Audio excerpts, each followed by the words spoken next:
How do you do, ladies and gentlemen? What's the real truth about Citizen Kane? It'll probably turn out to be a very simple thing.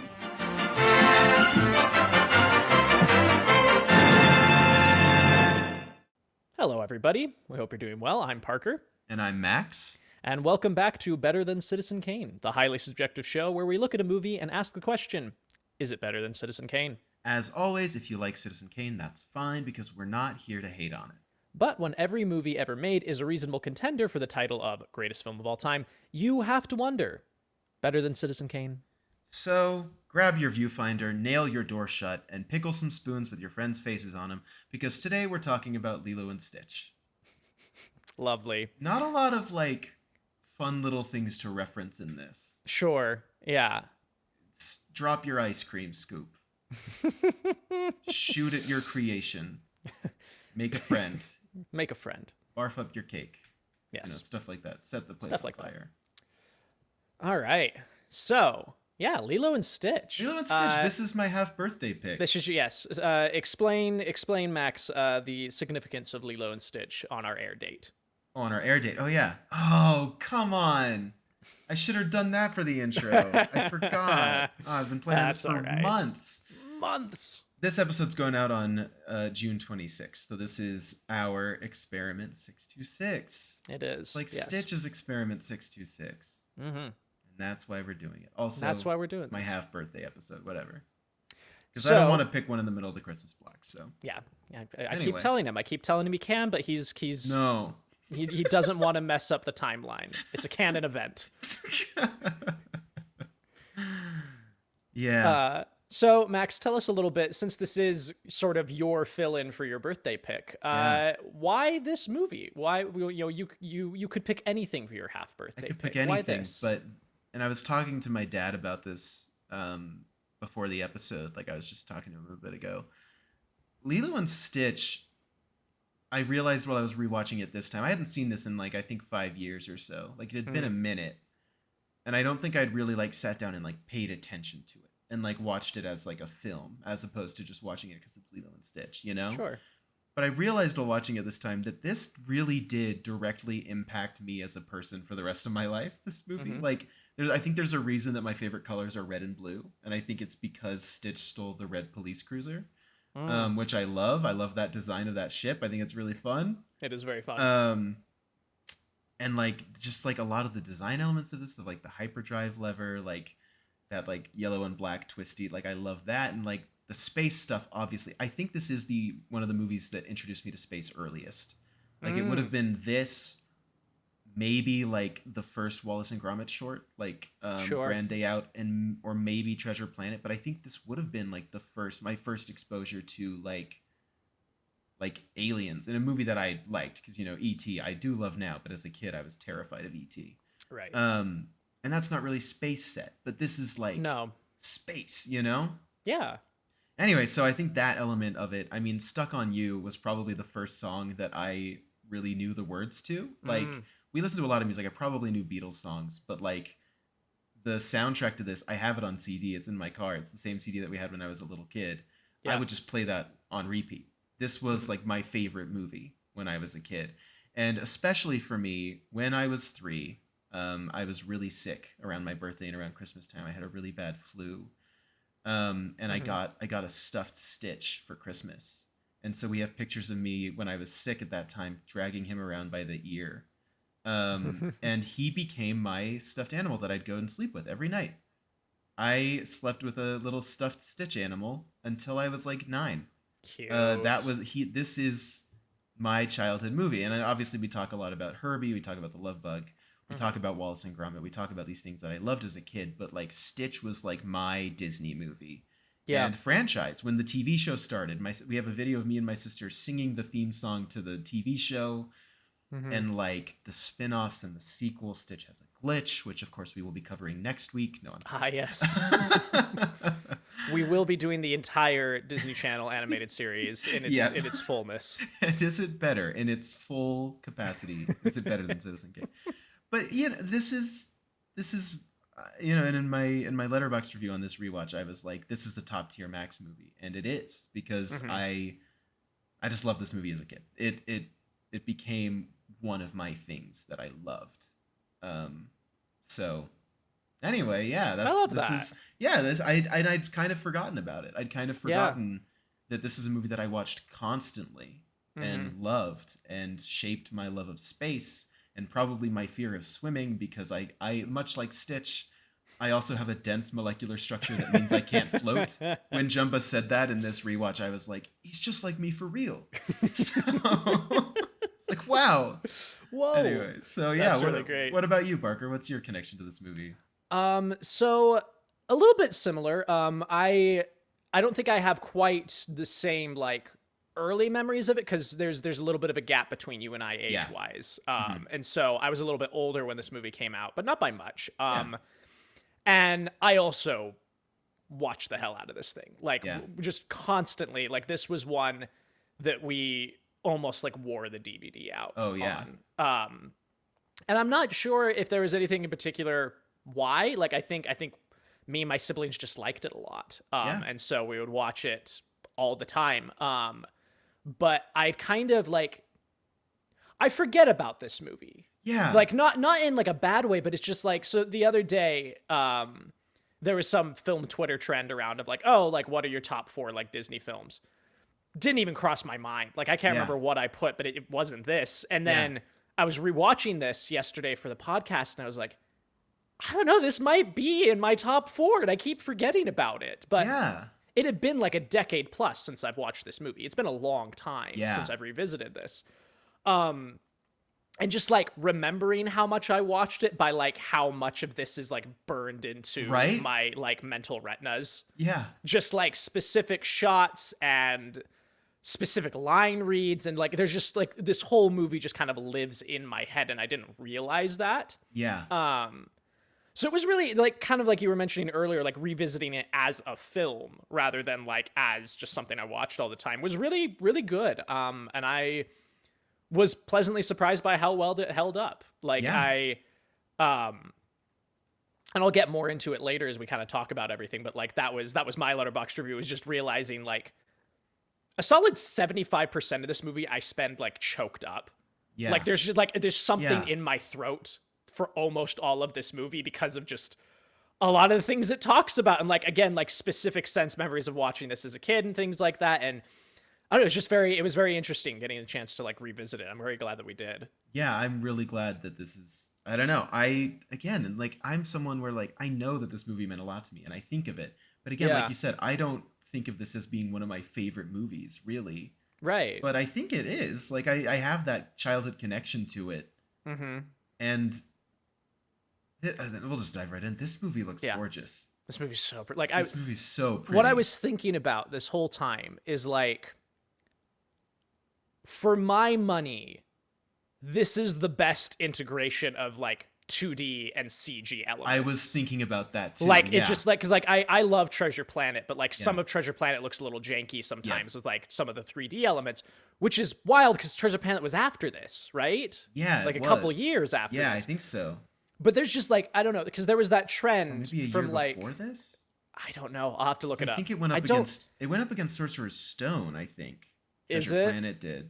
Okay. Like, no, that was 2002. And they're both 2002. They're both 2002. Treasure Planet came out later in the year, but Lilo Stitch was earlier. Okay, gotcha. But like you've got this trend of Disney films, especially from like maybe mid 90s to late aughts, where they are 2D, but they're trying to integrate more CG stuff here and there. Yeah, you have that a little bit of that with Aladdin. I remember that, but like Tarzan was like the first big one as it was going, and then you have like the Hydra and Hercules. Yeah, so like there's elements of that, and like some of them look better than others. Like I think the Cave of Wonders holds up really well. Yeah. Just by the way that they use that, and I think like the way it's lit makes a big deal. Like the fact that it's at night, it's not just like in stark sunlight or something. But a lot of these are very much like, oh yeah, that's the CG element. But Lilo and Stitch, like something about the way they're composited, something about like the texture overlays they're doing and like the line work around it makes it feel really seamless compared to some of the others. Yeah, I agree. Yeah, especially with like, I feel like that big red ship at the end feels really like, because when you're in space, it's like, okay, this is all like, there's a lot of 3D ships flying around. Sure. And like you have the turret guns, like the security turrets Yeah. on him that are also 3D, but those don't even stand out to me Right, at all. because it was literally those turrets. That was the first thing I was like, oh, these still like they look like they belong next to each other. Yeah, which is something that happens a lot where like you can clearly tell these things aren't in the same world. Totally, but like it feels like they're on the same plane. Like I feel like sometimes with those 3D elements, it literally it removes them from the 2D plane. Of course it would. Right. But I agree. I feel like from those turrets and then even just straight through to like that final like ship chase at the end, it's like works. It works. It works really well. And just wanted to quickly highlight the fact that this is one of 3 Disney movies to do watercolor backgrounds. The other 2 being Snow White and Dumbo. And this is the 3rd one. And it's so pretty. It's so pretty. It's pretty to look at. Unbelievably pretty to look at. I don't know. I was just really blown away by that. Again, looking at it as like, this is like the film craft of it.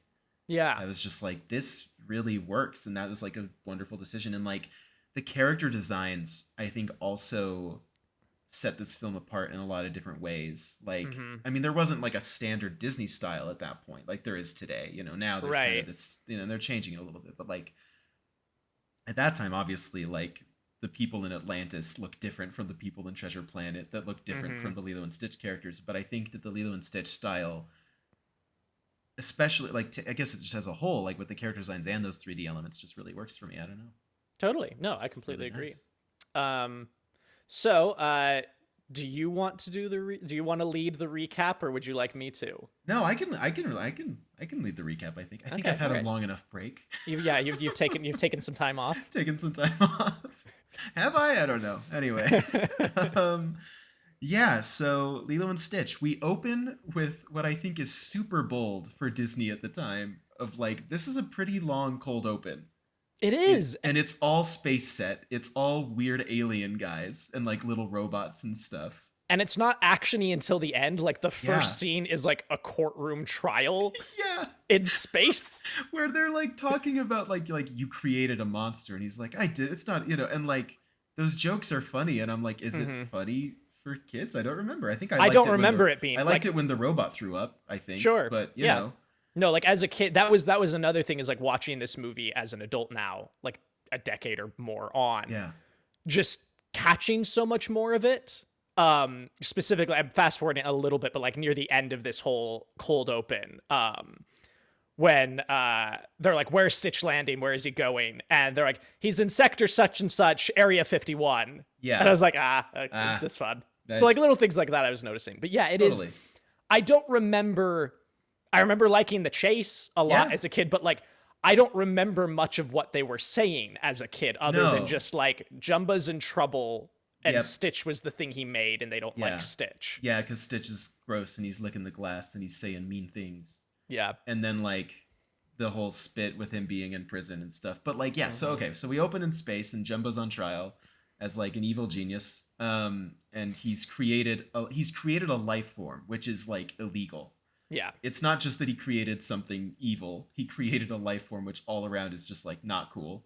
And he's like, no, I only, I would never create more than one, which is a fun little joke. It's a really good line read. David Ogden Stiers kills this. He's does so he great. Really does. He's so good. Yeah. So anyway, so he's in trouble, and like the council and Captain Gantu is there, who's just like this big whale shark man. I love the marine life, like kind of design elements of the aliens, which ties it to like the Hawaii, like underwater, that sort of thing. But anyway, so Jumba gets put in prison, Stitch gets put in prison because they're, it's deemed, because basically they're like, well, if he can be shown to be intelligent, then we'll maybe consider he's all right. And then Stitch says something really rude in his Stitch language. Yeah, that makes people vomit.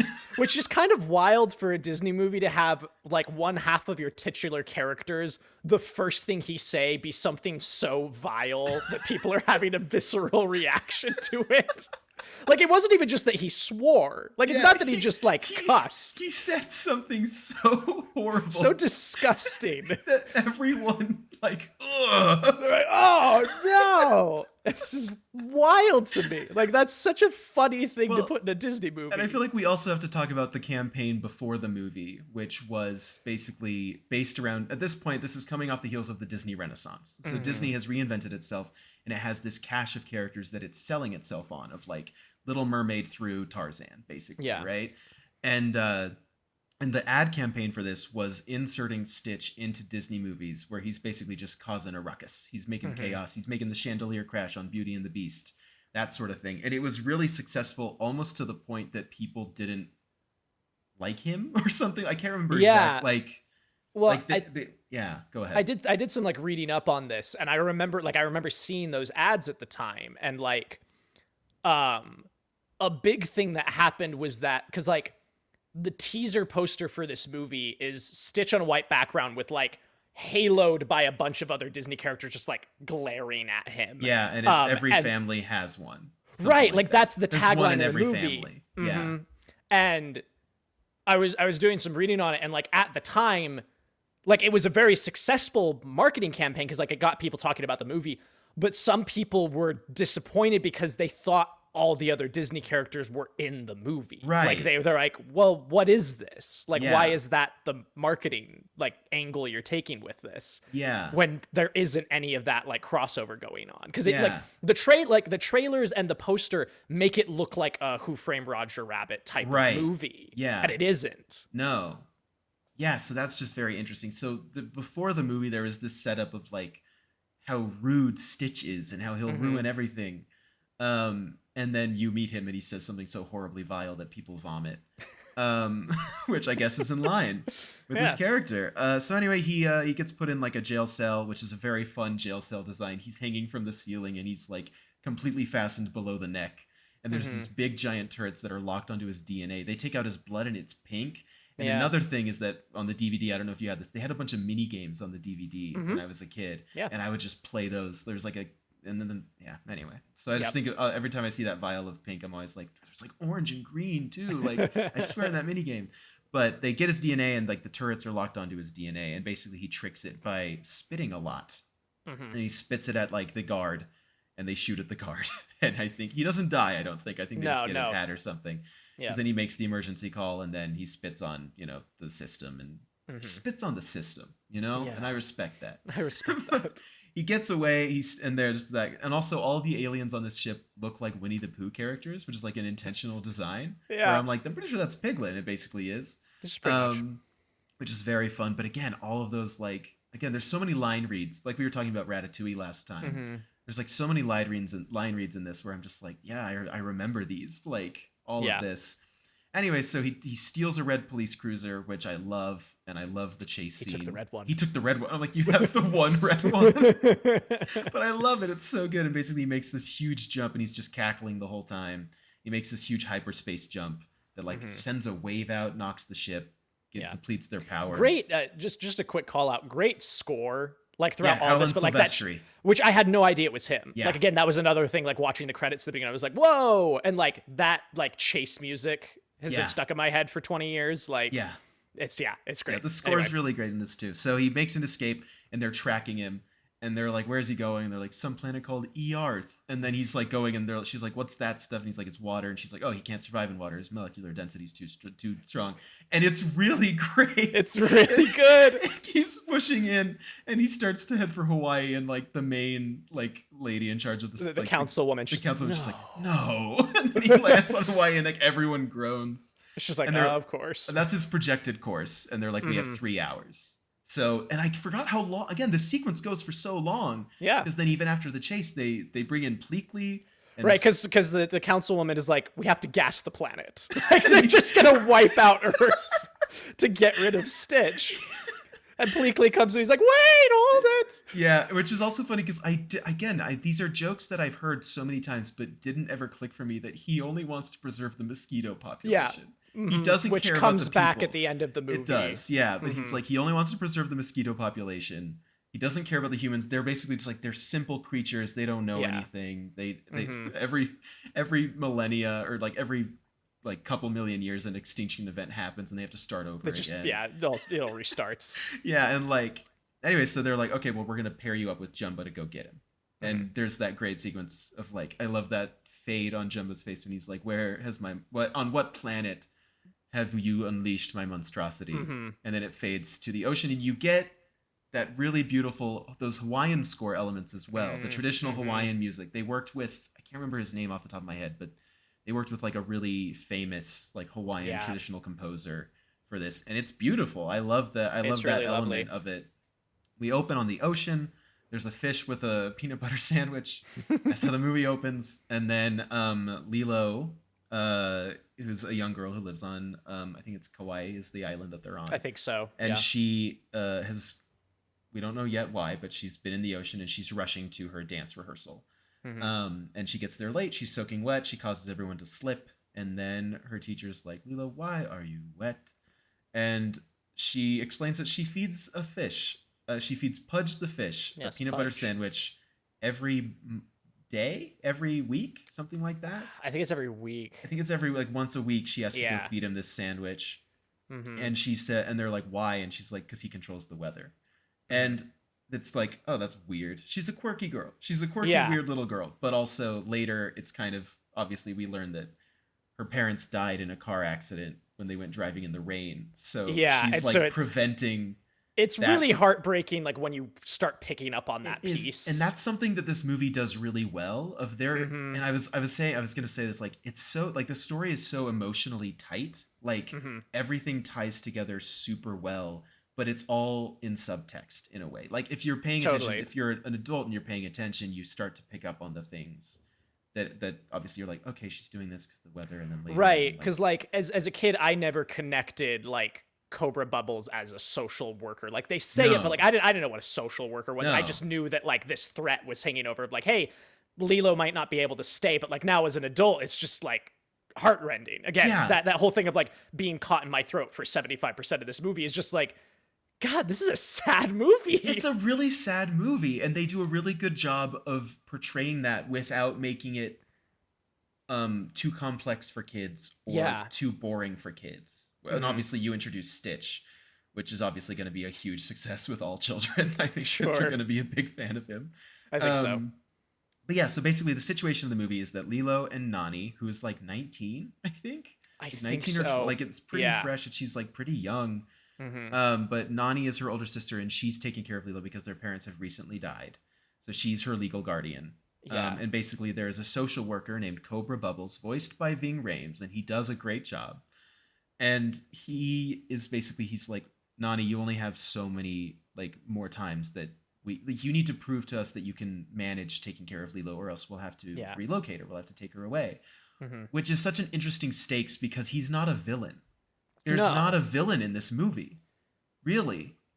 I mean maybe Gantu. Gantu, but he doesn't show up until the very end. Yeah. And even then, like, he's antagonistic, but he's trying to capture what he thinks is a bad thing, you know, and in later media in the Lilo and Stitch universe, he becomes more of a villain. But but there's not really like a classic like villain, you know, and like like it's not in the like the Disney sense of things for sure. It's like even Jumba and Pleakley aren't villains, even though they're trying to like capture Stitch. Right. They're not villains. They're trying to earn their freedom, and Pleakley's just trying to survive, really. Yeah, Pleakley's along for the ride.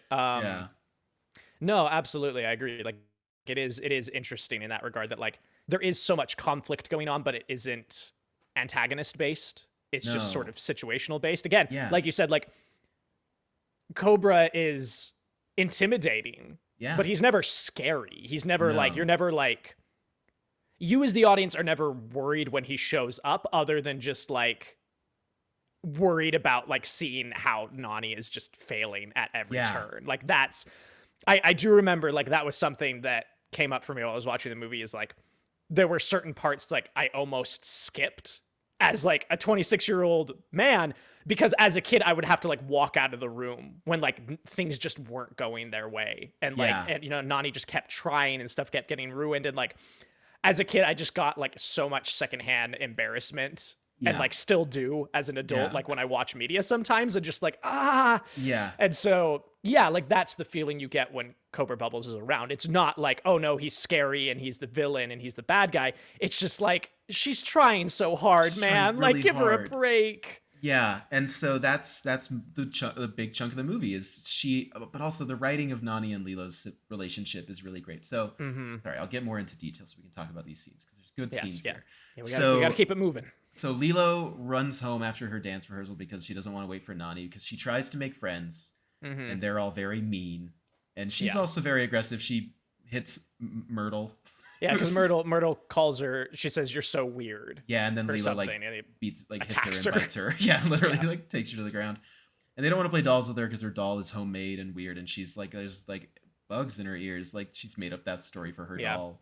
So she goes home. Nani, I can't remember exactly. She's just like trying to get home. She goes to the dance Lilo. studio. She's not there. She runs back, almost gets hit by a car, and she's like, "Watch where you're going, stupid head!" and kicks the bumper. Goes back home. Lilo has nailed the door shut. She is like, she has hammered nails in so that the door won't open, and like locked all the doors, and turns up her Heartbreak Hotel record. Because Elvis Presley music is a huge part of this movie. Yeah, and Nani's pleading with her. She's like, the social worker is coming any minute. Like, you need to let me in. And Lilo's just not having ignoring her. Because Lilo is suffering some form of depression and like grief and mourning, obviously. Does it ever say, I didn't catch, does it ever say like how long ago her parents passed? Because in the photo, she looks about the same age. So it's got to be fresh. It's got to be recent. Like a year. I was reading about that afterward, and it's pretty recent. Like, it's not been very long, which is obviously why like the social worker is like, hey, like, can you do this? It's not like it's been a while and it was going well and now it's not. It's like Nani has been struggling for like maybe a few months. Okay, something along that's kind of what I gathered. Yeah, which again, just like the saddest story. It's tough, man. Movie. So Cobra Bubbles arrives, and there's some cringe moments for Parker, I'm sure. Yeah. Of, she's like, I'm gonna like, basically she's like, when I get like, in you're there, so dead, I'm gonna put you in a puree. And I'm gonna feed you to the social worker. And then, and so he arrives, and she has to like take him around back and like go through the window, and like all this stuff. Like stuff is like boiling on the stove, and he's like, you left there's the dirty stove dishes on everywhere. While you were out. Dirty dishes, just not going well, and like they've rehearsed, so like Bubbles comes up to Lilo and is like, can you tell me? And she's like watching Nani, is like, I eat 4 meals every day and I do all these things, and I get disciplined because she misunderstands what Nani is saying with like a raised fist, and it doesn't go well, basically. No. And there's some really great moments of Lilo being like, it says Cobra on your knuckles. Cobra Bubbles is hard. He's a hard man. He's done stuff. He's great. It's a great character to make the social worker like an intense tall man with like knuckle tattoos. Yeah. Again, like weird things for a Disney movie. For her to look at the guy and be, have you ever killed anyone? And he just pauses. And he goes, like, let's get back on this. Yeah, let's get back on subject. Like, it's really good. Killed someone canonically. He's killed people. Yeah, and so anyways, the things don't go well. Nani and Lilo have this great argument that's really, I think, really well written, of just like, just they're siblings. Yeah. And Lilo is like, she's like, I liked you better when you were my sister. Like I like you better as a sister than a mom. Yeah, and that's a little later once they've calmed down, and Nani brings her pizza, and I'm like, that I had that so much with my older sister. Of like, we'd fight, and then later she'd come in and be like, I'm sorry, and I'd be like, I'm sorry. And I've got that with my older sister too. It's a nice moment. Shout out to older sisters. Shout out to older sisters. Anyway, they see a shooting star, which is Stitch arriving on the planet. Lilo, wait, just go ahead. That was just such a non-reaction from Nani. Like, there's a literal explosion maybe like a quarter a mile from their house, and it's not like we should call somebody, like, what is that? Like, Nani's just like, I guess that's kind of like a shooting star or whatever. Like, she just kind of like gives it a weird look. You're 19, you're gonna be like, whatever. Yeah, whatever. Lilo pushes her out of the room so she can like basically pray. Yeah. And she's just making a wish on the star, and she's like, send me an angel, because she's like, I don't have any friends, send me an angel, the nicest angel you have. And then it cuts to Stitch, backlit by like a green explosion, just cackling with his like 6 arms and his eyes glowing. It just looks demonic. It's such a good cut. It's a great cut. It's a great joke. Anyway, so he rushes out into the road, gets hit by a truck. He tries to shoot it with his little. This is another thing I wanted to bring up about the design. Is Stitch is clearly like an intergalactic criminal of sorts. And he has laser guns, plasma cannons. Yeah. But they look like rubber ducks. They do a great job of like, okay, this is a weapon. But he needs to be cute and likable. Yeah. So his weapons are going to look like yellow and orange. I also love the fact that like the projectiles are like liquid based. They're, Like like, they've got goopy. like a sploosh to them. Yeah. It's Which again, really great. like it still feels dangerous. Like there's a couple times where like Stitch gets hit, but like it doesn't feel lethal. Right, which I think is important for a kid's movie. They even have a line where Jumba says, if I hit him with a plasma cannon, I could maybe I can stun him. I could stun him for a bit and long enough to like capture him. Yeah. So it's like we're not killing Stitch. We're hitting him with the goopy weapon. Hit him with the goop weapon so that he can be knocked out temporarily. And it's a great sound effect for those guns. It's a great sound design. Just like, it's really good. It's splooshy. Anyway, so he gets hit by a truck, and this is a line that was stuck in my head of like, we better call somebody. Like the way he says it is really cool. Like also as a kid, I had no idea what they were saying before that, and this time I finally caught that he's like, it's still jammed under the fender. Yeah. But like as a kid, I didn't understand what he was saying. I just had we better call somebody. Yeah. One other thing is the actor who plays David and the actress who plays Nani are both Hawaiian, and they really helped the production with like dialogue and accent work, and I think that's really important.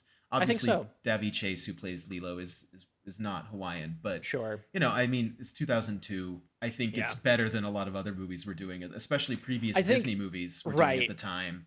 Like comparing the two completely different animals, obviously, but like comparing like the cultural landmark and Emperor's New Groove to like this, where it's like, Emperor's New Groove is not trying to be this, and that's fine. But it is sort of like just using broad strokes of culture and not really caring about the representation of that culture whatsoever. Whereas Lilo and Stitch feels like there was at least a concerted effort to try to do it intentionally. And there was more of that. There was more that they were going to do. Like the reason Lilo takes pictures of tourists, and this is, these have all been put on Tumblr posts. Sure, you've all seen last these. 10 years. Everyone's seen these, but like in a deleted scene, Lilo explains that she takes these pictures. It's basically not explained, but it's explained to the audience that Lilo takes pictures of tourists because they take pictures of her. Because there's a scene they cut out where a woman is like, oh, look, a native girl. And like they're taking pictures like she's, part of the scenery. There's another deleted scene where she's walking down the road and they're like, hey, kid, which way to the beach? And she just keeps pointing them in different directions every time they ask, because she's like, I don't care about you people. Like, you're on my island and I hate it. Yeah. And so, like that element of it of like they wanted to do more, but they obviously Disney's going to be like, well, we shouldn't, Right, yeah. We shouldn't harm the Hawaii tourist industry. Ugh. I wish you had. Anyway. I wish you had.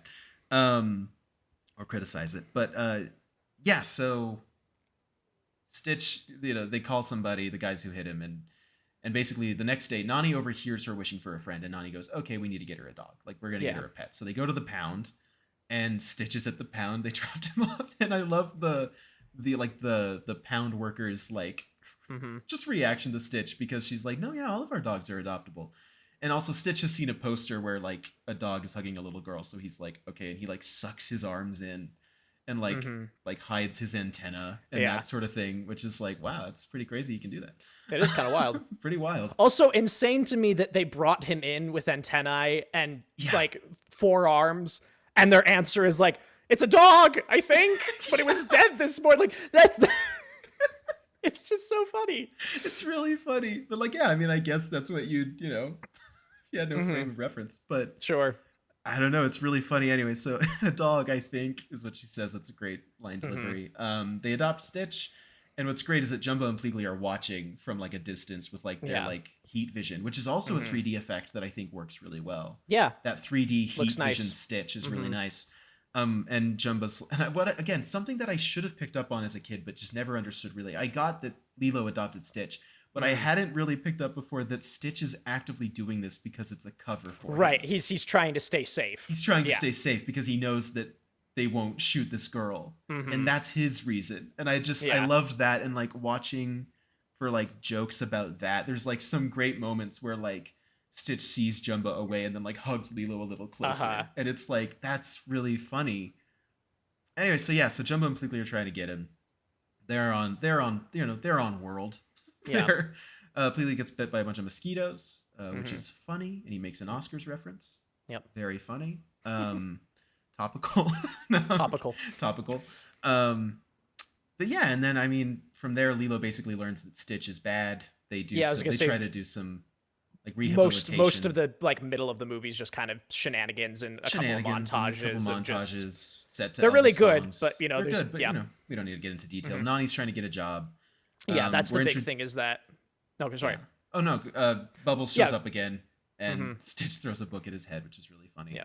Well, Um, first we meet David. David at the luau, Yes. where Nani works, and we establish their dynamic that he is constantly trying to get with her, and she clearly just likes him, but she she's just just like, doesn't have the time. I'm trying to be an adult, like I'm trying to raise a child, Which basically. is again a great version of like the guy wants her, she says no, where it's Yeah. like it's not that she's not interested. Yeah. It's that she's like, I can't. I'm trying Right. to raise my sister now. Like Yeah, exactly. So literally we meet David there. And Stitch also acts another up. great line. Sorry, real quick. Another great yeah. line is Lilo being like, "I've read her diary. She thinks your butt is cute." And it's She like, likes your butt and your fancy hair. Yeah, she He's likes- like, yeah. she thinks it's fancy. Yeah, she thinks it's fancy. That's what it is. Yeah. Yeah. Like It's really good. It's just very, I don't know, real. And David's like, such a lines- himbo. He David is. He really he's such a is. great himbo. He really is. Yeah. Later, he really has good that great line readings. of like Nani, because he's like, "Hey, I think I found you a job," and she's like, "How can I?" And she's like, "Oh, thank you so much." And he's like, "That's okay. You can just repay me by dating me," or something like It's that. really which is, good, like, yeah. pretty good.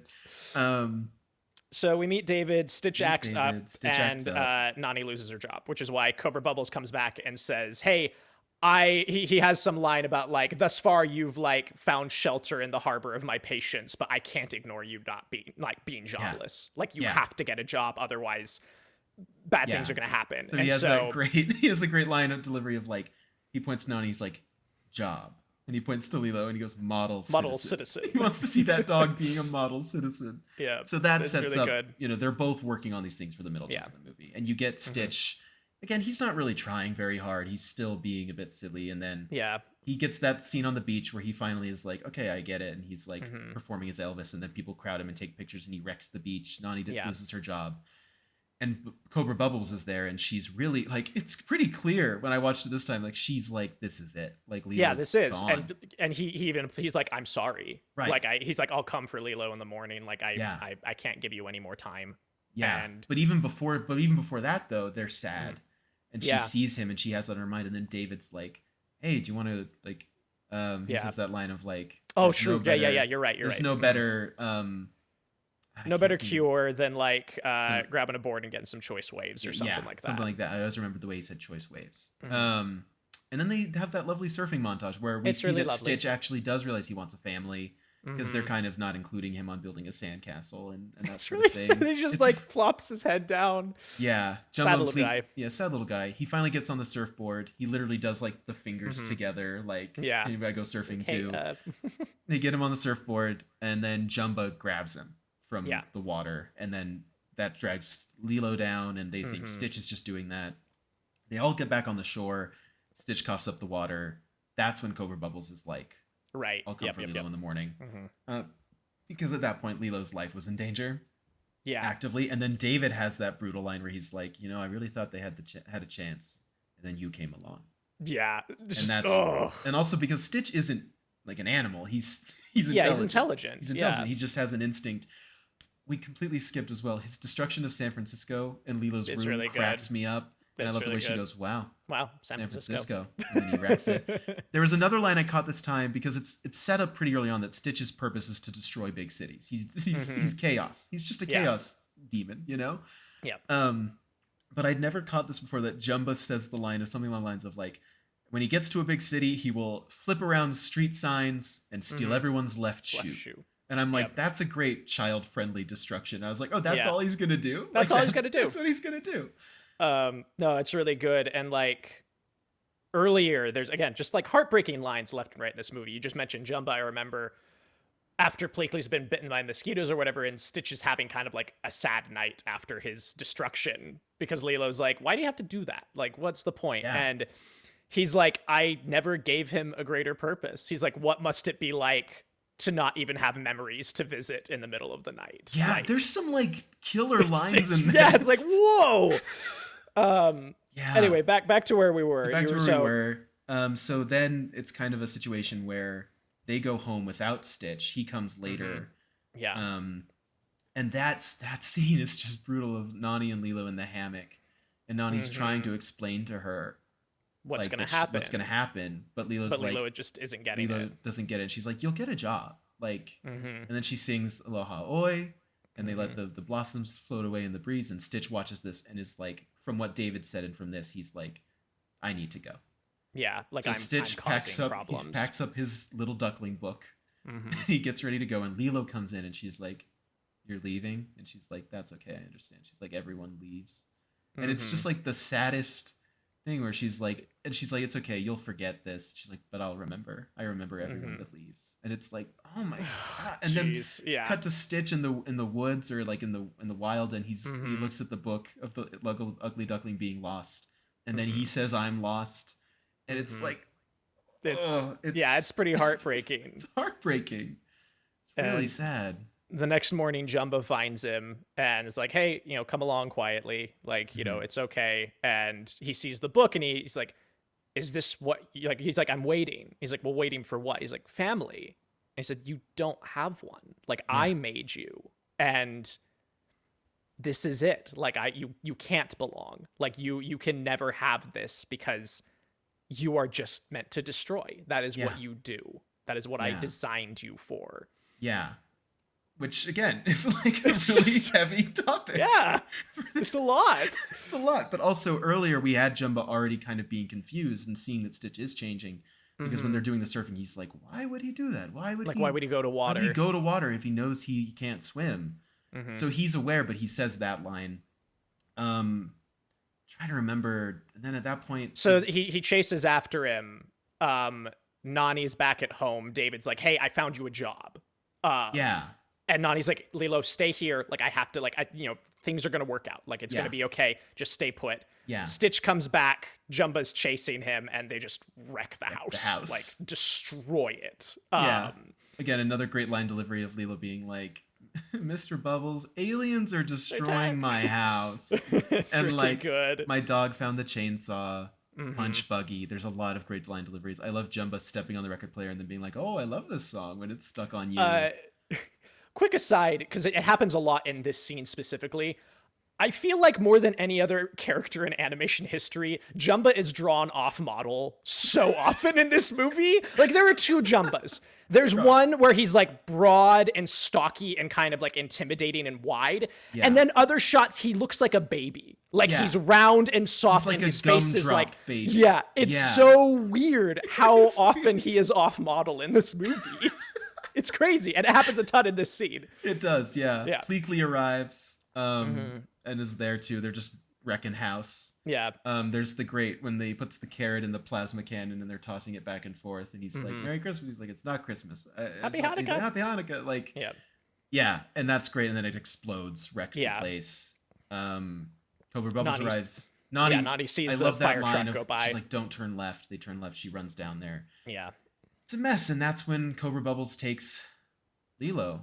Again, a really heartbreaking scene where she's like, you don't understand, she needs me. He's like, is this what she needs? Like, pointing to literally the flaming house. And he's like, from what I've seen, like, it's very clear that you need her a lot more than she needs you. And at this point, Lilo's listening in the car and realizes everything that's happened. And then gets out and leaves. At which point, Gantu captures her, which is a really great... No, it's when Stitch, because Stitch follows after her. And shows her that he's an alien. And he brings the picture of her family that she kept under her pillow that's been singed.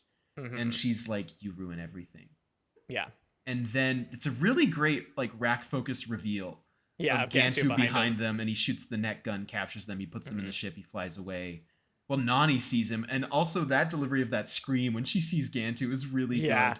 That sells it. I'm like, yeah, that would be very scary. It's like she hasn't seen aliens yet. Right. So Stitch squeezes out of the pod because he's kind of weird malleable gummy guy. But Lilo's stuck, and so Gantu flies away thinking he has both of them, but just has Lilo. Nani finds him. She says, I know you can talk. Beats the crap out of him. And she says, I know you can talk. And he says, okay. And then she screams and hits him again, which I'm like, yeah, again, that's very realistic. It's good. Even if you knew it could talk, you'd still be scared. And then... And just, again, heartbreaking stuff that, like, presented with alien life. It's not like, who are you? Where did you come from? What's happening? She asks Stitch, she asks Jumba, and she asks Pleakley, where is Lilo? Yeah. Like, that is the sole focus right now. She does not care that her world has just been rocked. She's like, my little sister just got taken away. Like, where is she? Yeah. And I love the back and forth with Jumba and Stitch where he's like, what? It's like, you think I'm just going to help you get this little girl back? And Stitch goes, eh. And he's like, okay. Fine. Yep. Yeah. Sure they could. They take the big red ship up. They do Which, a big again, chase. as everybody on Tumblr already knows, but still an interesting factoid, fact. was supposed to be like a 747 Boeing. Like, it was supposed to be a plane they and took the from the chase was airport supposed to be in like the downtown city. Honolulu or something. Yep.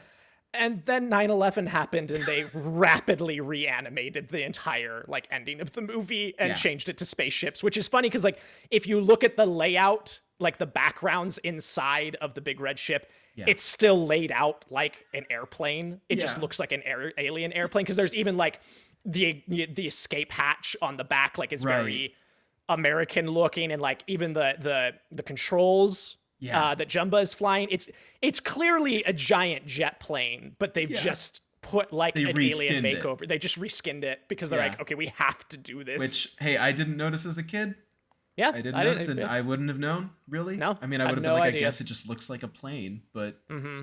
yeah, and I guess like the final, you know, there's been a running gag of this tourist who's really sunburned and he gets a mint chocolate chip ice cream that gets knocked down all the time. Yeah. And I guess that final gag would make more sense if he was in the city, but now it's really funny because he's in like he's locked himself away in the middle of like the Hawaii, most secluded like, beach the most secluded you can beach, find. and the ship still comes and hits Just his ice cream. knocks it off. Good gag.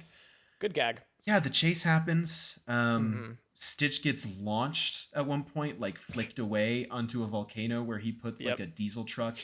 Launches puts an oil back. tanker. He puts an oil tanker in the volcano and gets launched back into the blows fight. back up.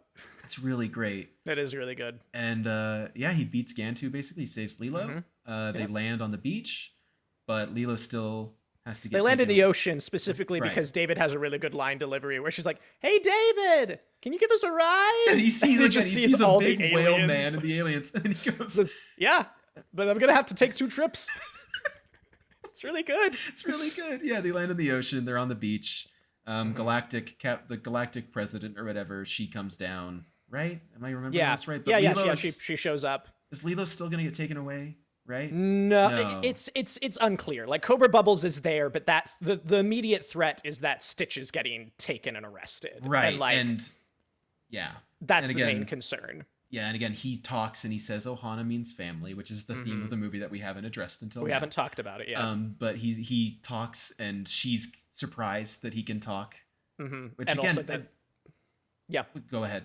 No, just that like he has emotions that he's like, because that was the whole thing at the beginning. She's like, give us some sign that there's anything other than evil inside you. Yeah, was the opening of the movie. Which is like just a really solid, like simple narrative to follow that also did a lot of other crazy things. But like, it's not like a Deus Ex Machina at the end where they go, oh, well, I guess Stitch can stay and it's fine. Right. It's like, no, he's proven himself. He's become good with the help of Lilo.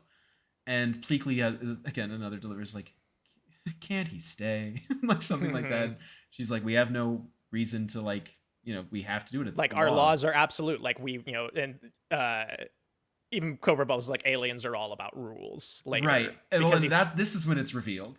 She's like, you look familiar, and he's like, Roswell 76 or something like that. Like, yes, like, you had hair then. Yeah. Fun. But he tells Lilo, he's like, didn't you buy him? Like you have a certificate. You bought him, right? Yeah, they have the certificate, the rules. Check out. Stitch can stay. Yeah. And it's a nice, like, again, it doesn't feel too like Deus Ex Machina in the sense that like it tracks that like the president of the galaxy or whoever she is like, hey, I am banishing you to exile. Like this is still a punishment, but you're gonna serve out your sentence here on Earth, and the people who are going to be your caretakers and going to like make sure you don't leave are now under the protection of like the Galactic Federation. Yeah, which is just rad. Again, it really works really well. Of just like, okay, yeah, this falls in line with all the things that they're trying to do. Yep. But also has the happy ending that works. Yeah, and like everything there was set up earlier. It's not like some last minute thing where it's like, wait, like everything tracks, everything reaches a good conclusion that all works together to make the ending work. Yeah. And then you get a really Oh, well, and then Cobra Bubbles reveals that he worked with aliens prior, and he managed to convince an alien civilization that mosquitoes were an endangered species. Yep. Which is just a great like it's final a good setup and on, reveal. Yeah, it's great. So yeah, and then we get a lovely montage set to what I think is the superior version of Burning Love. I'm gonna have a hot take.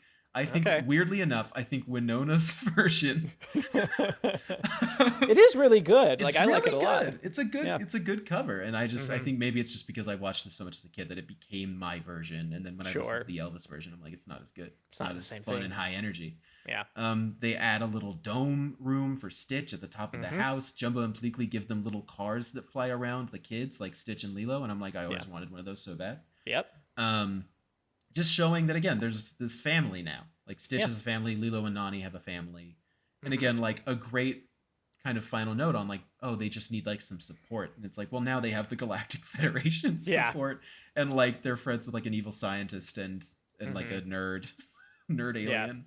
And, like, Cobra Bubbles seems to be, like, assimilated into the group and, like, comes around for Thanksgiving and things like that. Right. And, yeah, it's just a really nice final montage of just the family unit, and it closes out on the perfect shot for the movie, which is the singed photo of Lilo's family, and in the corner they've cut out a little piece and they have another picture of Stitch sitting behind the family photo, so he's a part of it. He's a part of it, which is it's a really lovely last shot. It is. And that's Lilo and Stitch. That's the movie. And it's a great movie. It's a really great movie. Great. And, like, I wish that we weren't strapped for time, because, like, there's, we could have talked so much more about all this because there's just so many layers of everything. But yeah, I think we hit the basics of everything. Yeah. And I mean, again, I just feel like it's a movie that has all those layers, but you don't need to know those layers to enjoy it or to respect it. But then when you're an adult watching it, or when you've watched it multiple times, you learn more about it.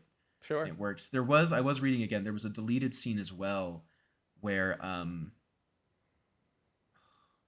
there was going to be a scene where Lilo and Stitch go to feed Pudge a sandwich, and birds catch Pudge and they're taking him away, and Lilo's crying for help, and Stitch is just watching with glee because he thinks it's funny. Yeah. And then they bury Pudge, and while Lilo is burying Pudge, Stitch looks over and he sees their parents' graves, which I think would have been really on the nose. Yeah, and it would have been a lot, and an image that you didn't need to put in the movie. So it makes sense. They drew it, but they didn't animate it. Sure. But again, I feel like this is a movie that, like, they didn't need that, and they knew they didn't need that. Yeah, there's a lot of restraint in this movie. There's a lot of restraint, and the story feels just absolutely solid. Everything, like, comes back in the end in a way that makes sense, and it's just super tight. Again, it's, like, obviously like an 85-minute movie. Yeah. It's just a really strong, like, Disney masterpiece, in my opinion. I like it a lot. I really like it. So yeah. Good that's movie. Lilo and Stitch. Good movie. That's what Lilo a picture. picture. Stitch. What a picture. Yeah. Anything How else does you it want? Stack up against Citizen Kane? Yeah, I was gonna say. Okay, cool. Yeah. Okay, so starting with historical and technical significance.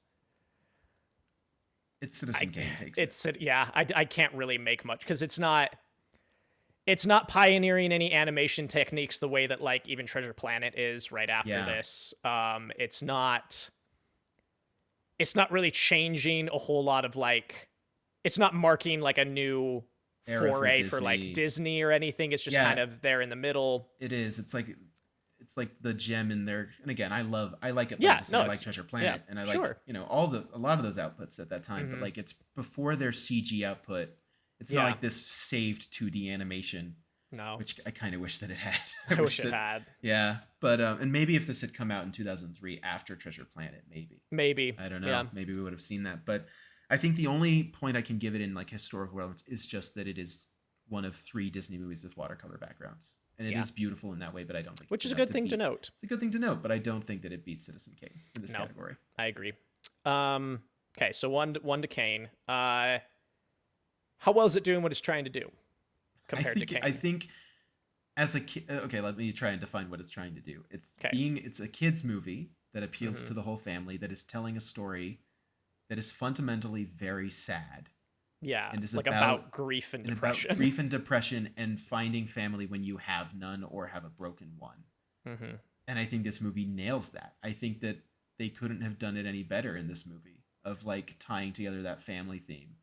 Yeah, I was thinking about this, that like this might be like one of the de facto like found family texts Yeah. ever. Like it's Yeah. just really good with that trope. Yeah.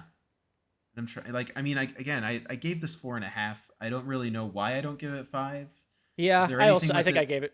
I gave it a 4.5 mostly because I think like the pacing in the middle drags a little bit. Like Okay, even when we sure. were explaining, like we could kind of sum up the whole middle of the movie of like, Yeah. okay, shenanigans. Like Shenanigans. just Yeah. some things happen. Yeah. Okay. Um, Yeah, I agree with that. And I think that's kind of where my half star came from, is just I'm like, all right, this is a movie with like 4 montages in it. That is It's a true. lot. That is true. It's kind of a crutch. Mhm. But I don't think that really knocks like how well it's trying to do what it's trying to do. No, I wouldn't say so. What do you feel on that? I agree. Again, it's tough, and I'm trying to save most of this for like the next category because that's Yeah. the most like objective one. But like I think it is doing what it's trying to do very, very well. And I think, is it doing a better job of it than like Citizen Kane is doing with what it's trying to accomplish? I'm not really sure. Like Yeah. I could be kind of split down the middle on the two, to be I could be honest. swayed either way. Yeah, Yeah. but I mean, for the sake of argument, I think I'm willing to give it to Lilo and Stitch on this one. Yeah, I think so. I mean, again, just like looking at looking at a character like Stitch, Mhm. who could have been bad. He could have just been the Minions. He could Like, have been that's the what Minions. could have happened That's what to the Minions Stitch. kind of are, right? Is like Yeah. this kind of chaotic. Broken English, Broken like English. you get the idea, but yeah, Yeah, but he works, and he does. And when he's in his alien form, he's still cute enough. Like it's still an appealing character design in Mhm. both forms. Like it, Yeah. like his antenna and like stuff that doesn't feel like add-ons. Like it kind of a little bit, but like it Right. still works with his character design overall. Like the shape is the same, Yeah. and like the voice, and like this is an idea that what's his name? It's Chris. Chris Sanders, the I director. think, yeah. Yeah. This is like, Mhm. and it says in the credits of the opening, like, based on an idea by Chris Sanders. He had tried to make this into a children's book in the 80s, in the 90s, Mhm. which just never happened. But he would tell this story to like his kids, I'm pretty sure, and he would do the Stitch voice.